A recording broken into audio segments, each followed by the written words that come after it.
Davidson. I like being here.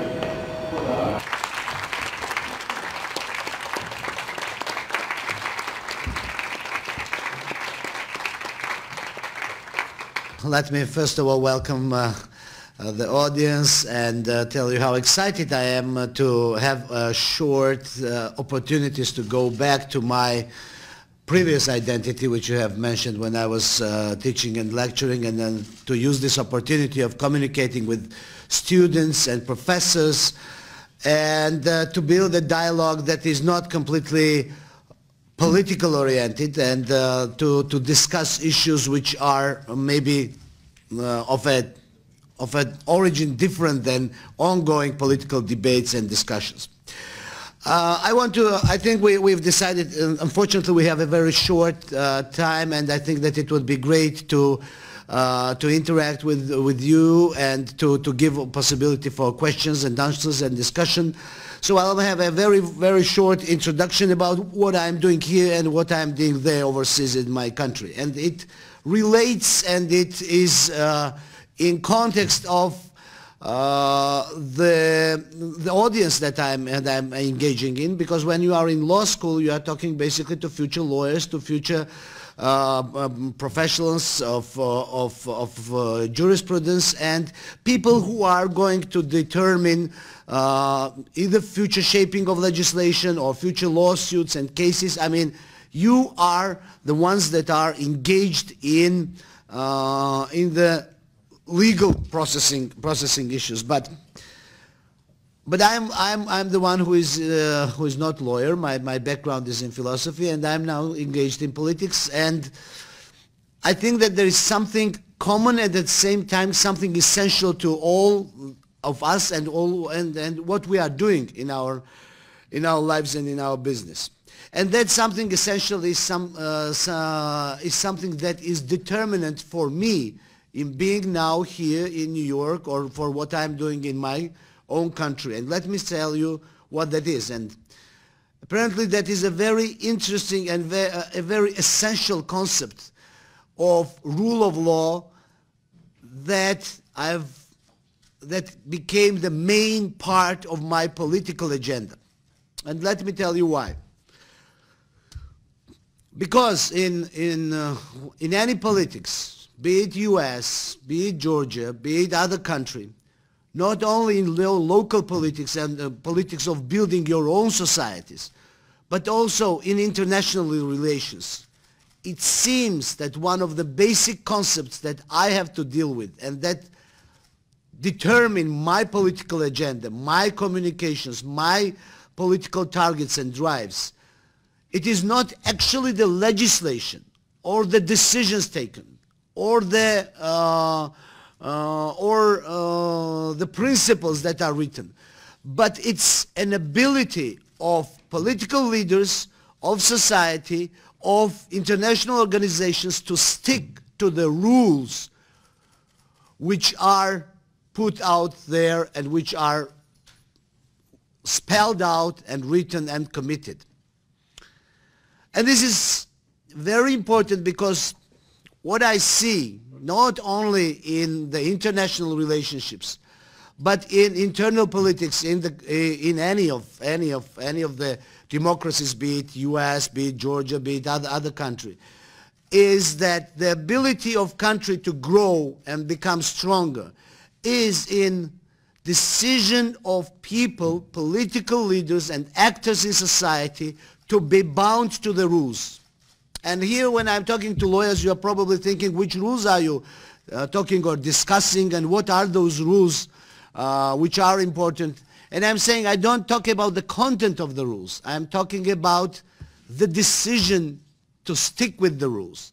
And that's an effort that makes your jobs important, and that makes my job important. That is a presupposition for us engaging in legal, political, social processes in our societies and in international relations as well.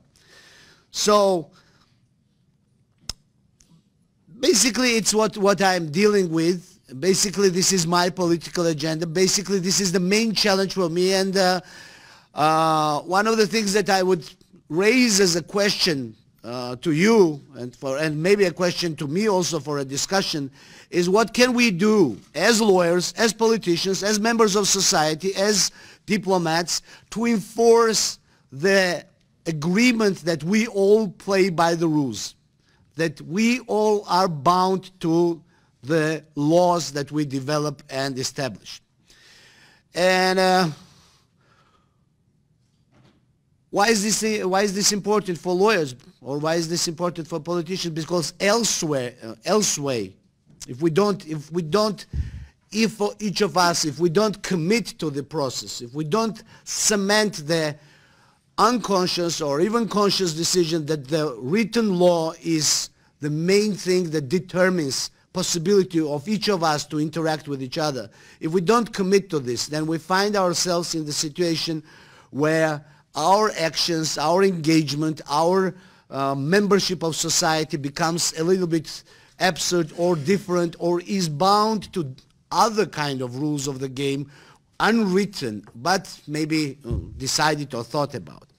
Anyway, I want to, this is a short sort of sharing of my feelings, of my emotions, and my attitude to what you do and what I do.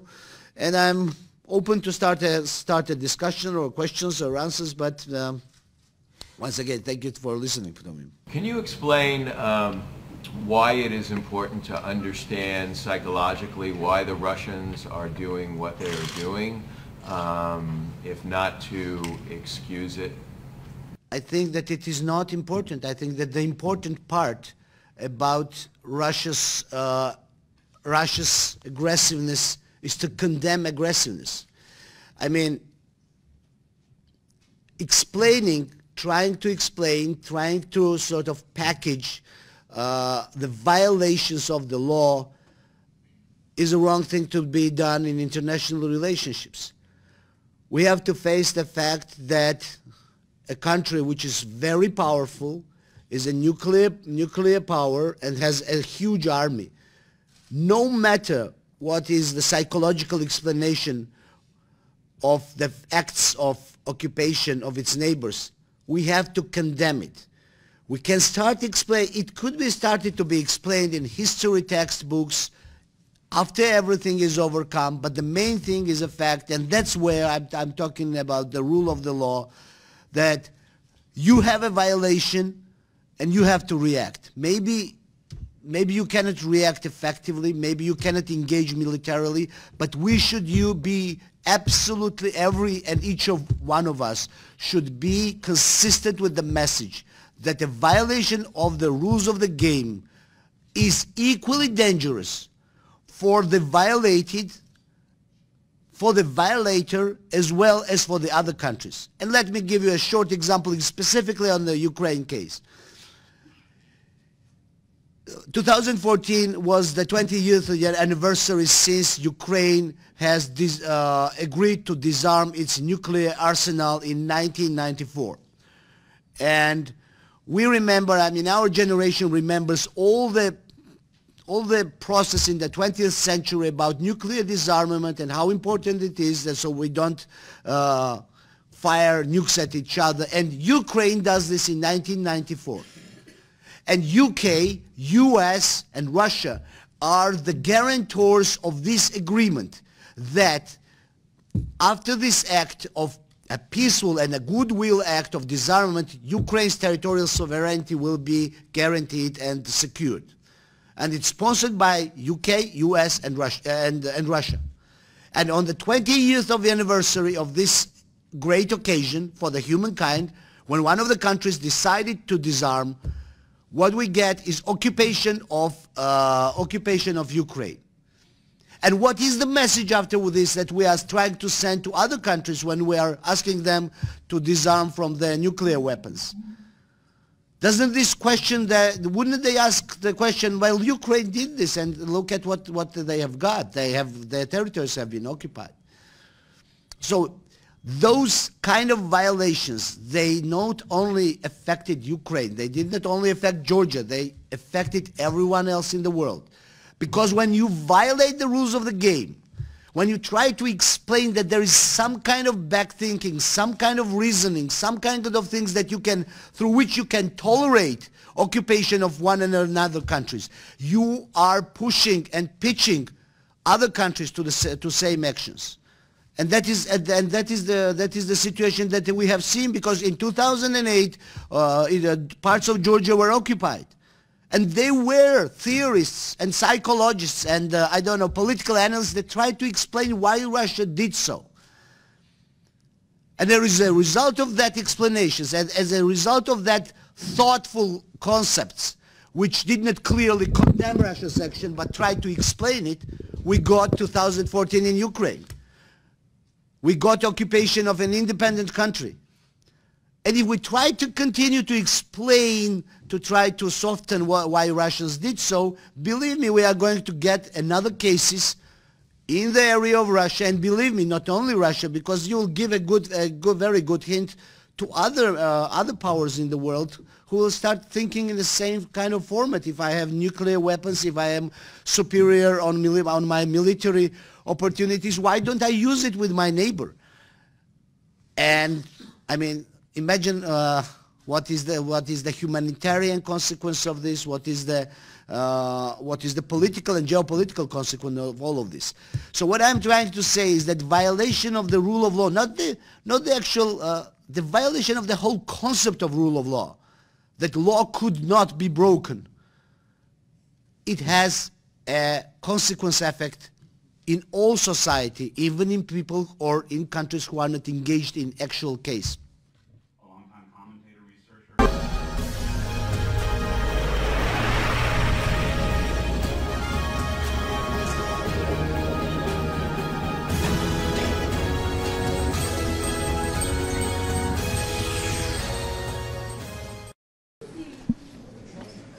მოგესალმებით პირველ რიგში ძვირფას სტუმრებს მოგესალმებით. ალბათ ერთ-ერთი ყველაზე ემოციური დღეა თითოეული ჩვენგანისთვის, ვინც დაგვხვდით ამ შენობაში მთელი ამ 3 წლის განმავლობაში და ყველა ერთნაირად გძნობთ ჩვენს თავს ადამიანებად, პასუხისგებლებად ჩვენ საერთო მომავალზე, ჩვენ საერთო ახალგაზრდებზე, ბავშვებზე, შვილებზე და საერთოდ ჩვენს ქვეყანაზე. დიდი მადლობა ყველას, ვინც მობრძანდით. დღეს თქვენ ჩვენ ძალიან დიდი სტიმული მოგვეცით, აი თქვენი აქ ჩამოსვლით. იმისთვის რომ მეტი გავაკეთოთ და სწორი გავაკეთოთ, რაც თავარია. სწრაფად გავაკეთოთ ის ყველაფერი, რაც თქვენ გჭირდებათ, თქვენს თანატოლებს გჭირდებათ, ძალიან ბევრი ადამიანს გჭირდება ქვეყანაში და ასეთ შემთხვევაში მართლაც დაუმარცხებელი პრობლემა არ არსებობს, მოუგვარებელი პრობლემა არ არსებობს. ჩვენ ვიცით რომ გარდა სტუმრობისა არის სურვილი რომ პარლამენტის წევრებს თუ მასპინძლებს ასევე მოგმართონ ჩვენმა ძვირფასმა სტუმრებმა, ასეა, ხო? ასე რომ სიამოვნებით მოგისმენთ და რაღაცნაირად მოგისმენთ თქვენს და იმ ადამიანებს, ვინც თქვენზე ყოველდღიურად ზრუნავს, ვინც თქვენთან არის, რომ თუ კიდევ შეიძლება რამე გავაკეთოთ უკეთ, გითხარით და გავაკეთებთ. მე მგონი აქ ეს ის შემთხვევა, როდესაც საერთოდ არ გვაინტერესებს ვინ ვართ აქ უმრავლესობა და უმცირესობა და პარტიები და ასე შემდეგ. ამიტომ თქვენ დღეს გაგვაერთიანეთ. დიდი მადლობა ამისთვის.